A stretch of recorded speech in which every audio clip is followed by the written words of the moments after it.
그 부분을 잘하고 있어야 그다음 레벨로 문단 쓰기 위주의 글을 쓸 수 있고요. 그 부분이 부족하다면 구문이나 엄마표로 시작한 영어 공부 한 단계 레벨업 하고 싶을 땐 어떻게 하는 게 좋을까요?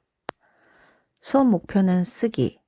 학년은 초등학교 4학년인 어린이의 상담 일지입니다.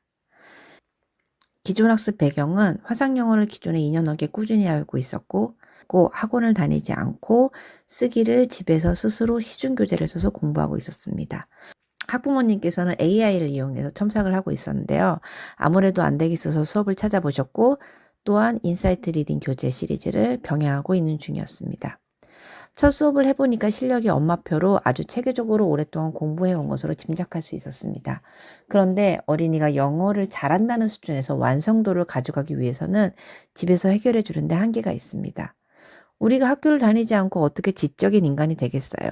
교육 커리큘럼이라는 것이 필요한 이유고 그래서 이 어린이에게 필요한 커리큘럼을 제가 준비하였습니다. 추가적으로 읽은 책에 대한 내용들을 쓴 독후감도 학부모님께서 AI를 가지고 첨삭을 해주셨습니다. 책을 읽고 독후감을 쓰는 것은 글의 주제를 쉽게 찾을 수 있다는 장점이 있지만 결국은 그 책에 있는 이야기를 옮겨올 수밖에 없고 또 이야기를 만들어 나가는데 한계가 있습니다. 책을 요약하거나 독후감을 쓰는 것은 글쓰기의 한 부분이 되어야 하는 거지 글쓰기를 완성하거나 수준을 높여줄 수 있는 완벽한 도구가 되지 못합니다. 글을 잘 쓰는 수준이 되기 위해서는 우리가 보고서를 쓴다거나 리포트를 쓴다거나 하는 것처럼 구성이 갖춰지고 문어체의 글을 쓸 줄 알아야 됩니다. 어린이들이 읽는 책들이 그렇게 딱딱한 책들만 있지 않기에 구어체라던가 아니면 굉장히 감정이 많이 들어간 그런 글의 표현들 위주로 독후감을 쓰게 됩니다. 그렇게 글쓰기를 가볍게 시작하고 친근하게 생각하는 것은 좋은 시작입니다만 좋은 글을 쓸 줄 아는 사람이 된다는 것은 다양한 종류의 글쓰기를 할 수 있는 능력을 필요로 합니다. 그래서 이 어린이를 위해서는 다양한 글쓰기를 가이드해주는 커리큘럼을 골랐습니다. 시간 순서대로 글쓰기, 공간을 묘사하기, 사람을 소개하기, 어디서 있었던 사건을 소개하기, 또 자기 주장을 말하기와 같은 다양한 글쓰기 주제와 형식을 다루는 교재입니다. 혹시라도 이 어린이가 문장 자체가 너무 단조롭다면 아마도 구문을 연습하는 교재 위주로 골랐을 것입니다. 그렇지만 이 어린이를 위한 교재는 빈칸이 아주 많은 글쓰기를 많이 채워야 되는 그런 교재를 골랐습니다. 추가적으로 어휘력을 높이고 문장 쓰기 연습이 가능한 워들리 와이즈 3천 교재도 커리큘럼으로 준비하였습니다. 제가 아까 말씀드렸던 엄마표로 오랫동안 진행하고 책 읽기와 소리 듣기로 노출하는 방식으로 공부했을 거라고 짐작하는 것은 학생의 첫 수업의 특징을 관찰하고 말씀드린 것입니다. 저는 엄마표로 영어 공부를 한 학생들의 수업 신청이 반갑습니다. 왜냐하면 그동안의 성실함에 전문적인 손길이 더해지면 시너지 효과가 정말 좋기 때문입니다. 글을 정확하게 발음하여 읽고 자기 표현을 할 수 있는지 또 이해한 바를 문장으로 어떻게 표현할 수 있는지를 첫 수업에 확인해야 됩니다. 문장을 잘 쓰기 위해서는 일단 문법적인 틀 안에서 이야기를 잘 할 수 있어야 되고요. 또 우리가 말하는 것의 80%가 과거형이기 때문에 과거형 동사들을 자유롭게 잘 쓸 수 있는지가 기본적인 첫 관문입니다. 그 부분을 잘하고 있어야 그다음 레벨로 문단 쓰기 위주의 글을 쓸 수 있고요. 그 부분이 부족하다면 구문이나 아니면은 문법이 좀 더 강화된 문장 쓰기 연습을 해야 됩니다. 이 외에도 추가로 새로 습득한 단어를 가지고 얼마나 즉석에서 문장을 잘 만들 수 있는지도 영어 쓰기 발전에 필요한 다른 영역입니다. 학생은 자기가 알고 싶은 것들을 누군가에게 물어보고 꼼꼼하게 학습하고 싶은 욕구가 있다는 것을 관찰할 수 있었습니다. 어떤 어린이들은 새로운 것을 공부하는데 만족을 느끼는가 하면 어떤 어린이들은 10가지 중에 자기가 모르는 한 가지를 질문하고 거기에 대해서 알고 싶어 하는데 만족을 느끼기도 합니다. 오늘 이 학생은 후자에 해당하는 어린이였습니다. 대부분의 어린이들은 전체적으로 다 이해하지 못하더라도 질문을 하지 않는 경우가 많아요.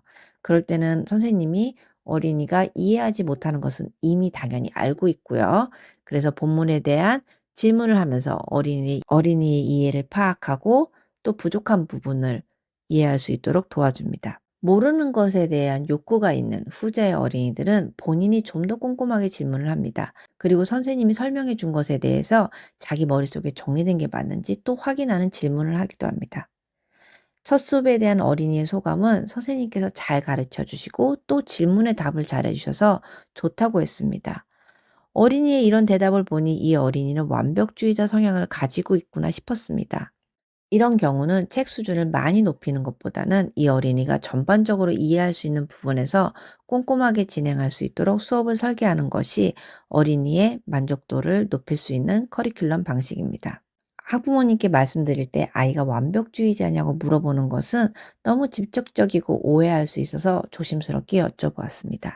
아이의 실력과 학습 성향은 별개이기 때문입니다. 수업 시간에 꼼꼼하게 이해해야만 만족하는 모습을 보였다고 말씀드렸더니 어머니께서 아이가 적극적이고 의욕도 있고 성실하지만 가볍게 넘어가는 것이 성향상 잘 안 된다고 말씀해 주셨습니다.